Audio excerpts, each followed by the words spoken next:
You're about to pay $200 to scrub someone else's toilet. The email arrives at 11 p.m. 5 pages, single-spaced. A list of mandatory checkout tasks for the Airbnb you booked for your anniversary trip. Vacuum all floors, wash all dishes, strip the beds, take out the trash, start the dishwasher, remove all food from the refrigerator, lock all windows. And oh, by the way, there's a $200 cleaning fee already charged to your card. You stand there in your pajamas, phone glowing in the dark, reading instructions that sound less like hospitality and more like a job you're not getting paid for. Your partner is already asleep. You were going to surprise them with breakfast in bed tomorrow. Now you're re-wondering if you should set an alarm early enough to mop the floors before checkout at 10 a.m. This wasn't supposed to be how it felt. Rewind to 2008 San Francisco. Two guys named Brian Chesky and Joe Jebbia can barely make rent. They're designers. They're broke. And there's a design conference coming to town. Every hotel is booked solid. They look at their apartment, look at each other, and have the kind of stupid idea that sometimes changes everything. What if we just bought some air mattresses and rented out our floor? 3 air mattresses, 3 strangers, 1 apartment. It worked more than worked.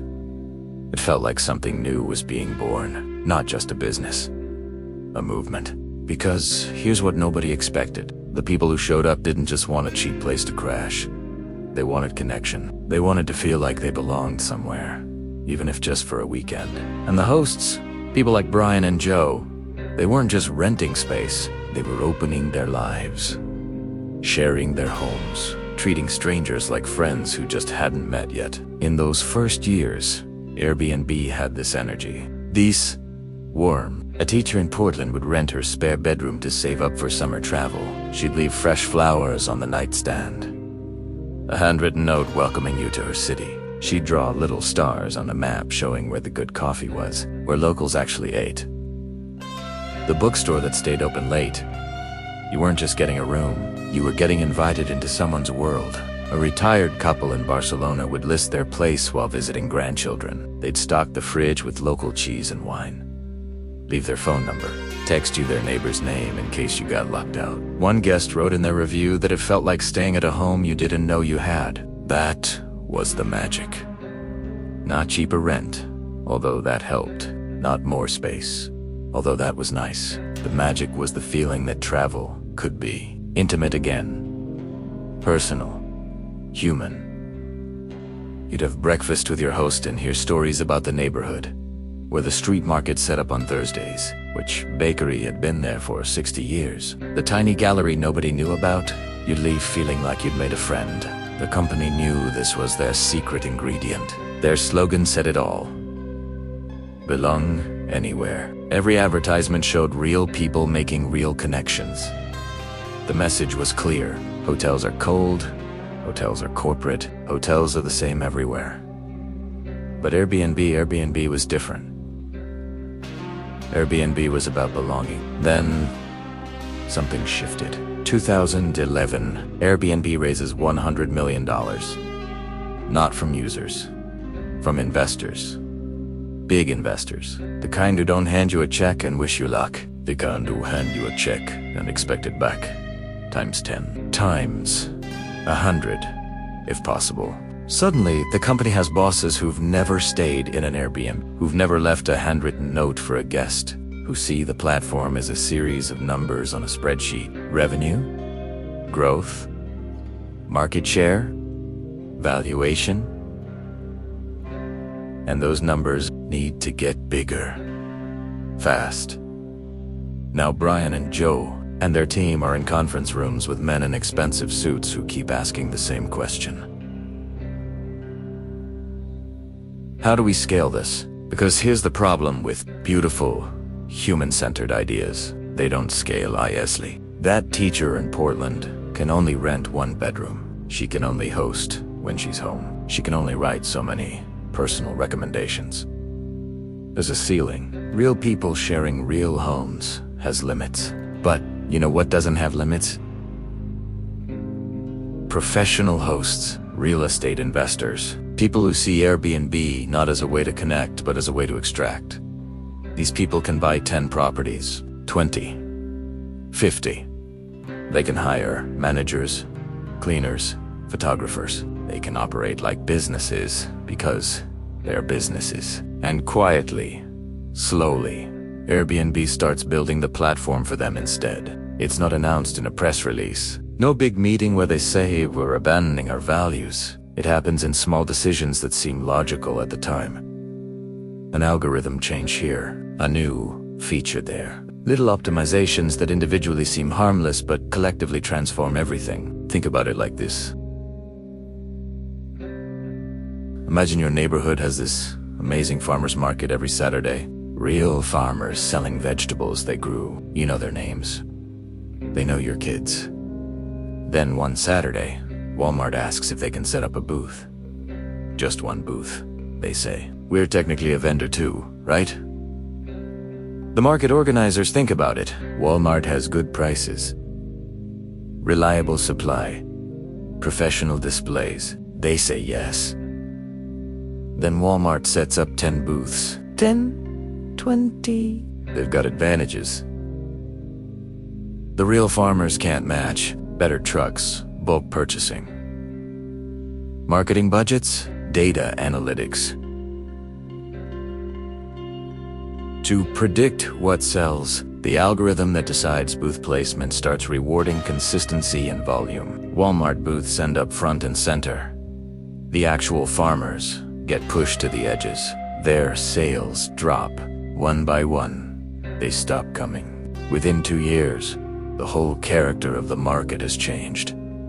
It's still technically a farmer's market, but the farmers are gone. That's what happened to Airbnb. Professional hosts could respond to messages instantly because they had staff monitoring phones 24/7. They maintained perfect 5-star ratings because they hired professional cleaners and used the same quality control checklist for every property. They offered keyless entry systems and hotel-grade linens and dynamic pricing algorithms that adjusted rates by the hour, based on demand. And Airbnb's algorithm loved them for it.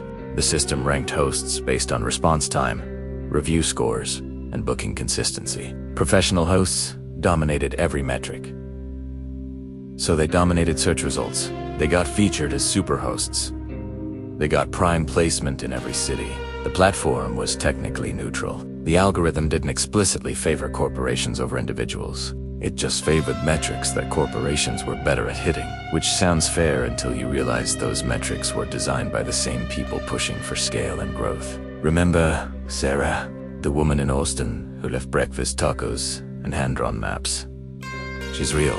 She started hosting in 2012. Her garage apartment had mismatched furniture and a slightly temperamental shower, but her reviews were incredible. People wrote paragraphs about her kindness, about the coffee shop recommendation that became the highlight of their trip, about how she met them for drinks and introduced them to her friends. For 3 years, she made enough from hosting to fund her own travels. She'd rent her place out while visiting family, while backpacking through South America, while attending a meditation retreat in India. Airbnb was funding her dreams while letting her share her city with strangers who became friends. Then the professionals arrived in Austin.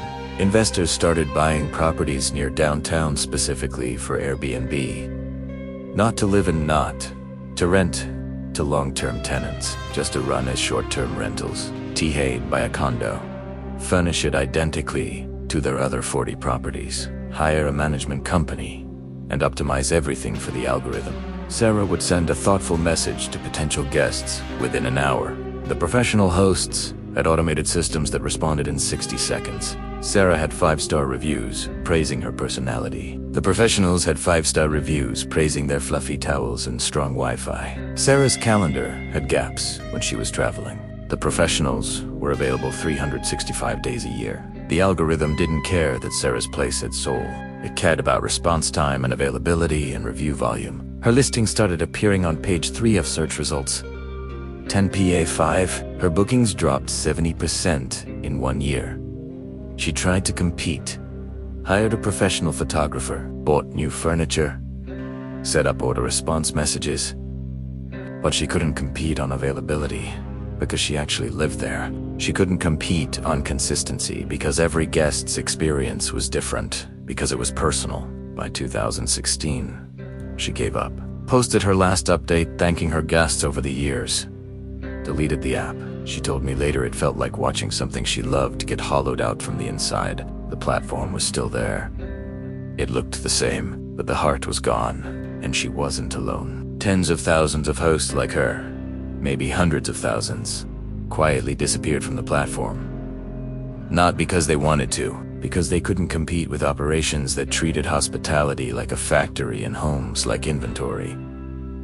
The truly wild part, as Airbnb filled up with professional hosts, it started becoming exactly what it was supposed to replace. You'd book a place and get standardized check-in instructions. A lockbox code. No human interaction. Generic furniture that looked suspiciously identical to the last Airbnb you stayed at 3 cities ago. Because it was identical.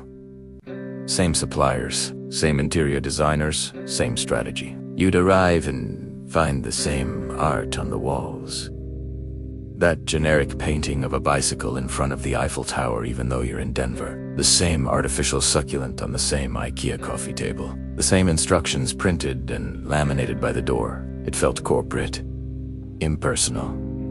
Exactly like a hotel. Except hotels don't charge you separately for cleaning. Hotels don't make you strip the beds and start the laundry and take out the trash. Hotels have a front desk if something breaks.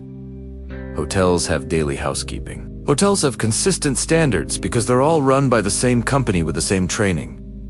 Airbnb had none of that. You got the impersonal corporate feel without the corporate reliability. The DIY experience without the personal touch. The worst of both worlds wrapped in skyrocketing fees. You'd see a listing for $89 a night and think you found a deal.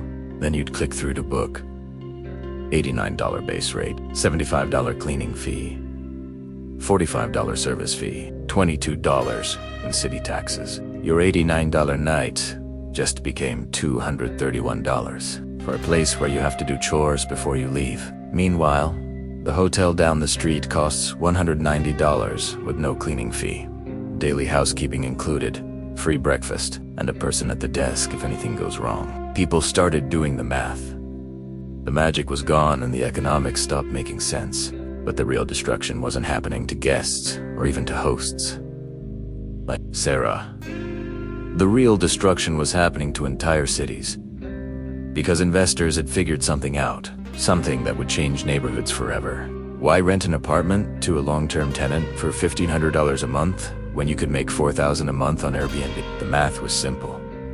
Brutal, but simple. In Barcelona, entire buildings got bought by investment firms. Every apartment converted to short-term rentals. Families who'd lived there for generations got pushed out. Neighborhoods that used to be full of the sounds of daily life. Kids playing in courtyards. Neighbors chatting on balconies. Went quiet except for the sound of rolling suitcases on cobblestones. Venice, Amsterdam, Lisbon, Paris. The same story played out in every beautiful city. Local residents couldn't find housing because investors kept outbidding them. Not to live in the properties, to rent them by the night. Rents doubled, tripled. The people who made these cities worth visiting couldn't afford to live there anymore. The irony was suffocating. Airbnb marketed itself as a way to live like a local, to belong anywhere. But it made it impossible for locals to actually live there. The platform designed to create authentic travel experiences was destroying the authenticity of the places people wanted to visit. Cities started fighting back. Barcelona restricted short-term rentals. Amsterdam imposed limits. Venice banned cruise ships and started regulating Airbnb, but the damage was done. The communities were already hollowed out. And remember that human element? That magic that made Airbnb special in the first place. The Sarahs of the world who left handwritten notes and breakfast tacos te Waragana, replaced by property managers who'd never visited the cities they operated in, by automated messages and lockbox codes, by checkout lists that treated guests like unpaid cleaning staff, by everything that made the platform just another corporate machine extracting value from both sides. Here's what nobody talks about. Success didn't save Airbnb. Success destroyed it. The pressure to grow, to scale, to return money to investors who'd given them billions meant they had to fundamentally change what they were. They couldn't be a platform for human connection because human connection doesn't grow fast enough, doesn't scale big enough, doesn't generate the kind of returns that justify a $100 billion valuation. So they optimized the humanity right out of it. And we all watched it happen. Everyone saw it coming, and nobody could stop it. Those handwritten notes became printed instructions. Those personal recommendations became generic guidebooks. That feeling of belonging became a feeling of being processed. We lost something we didn't even realize we'd miss until it was gone. But here's the question that keeps me up at night. The question that matters more than just Airbnb. Can anything we love survive becoming something investors love? Because this pattern keeps repeating. A company starts with a beautiful idea, gets popular, takes investor money, and slowly, inevitably, transforms into exactly the soulless thing it was supposed to replace. The thing is, you're still getting those checkout emails, still paying those cleaning fees, still scrubbing those toilets while on vacation. And somewhere in the San Francisco office, someone's looking at a spreadsheet showing record profits and thinking everything is going exactly according to plan. But the magic died a long time ago, and you can't put a price on what we lost.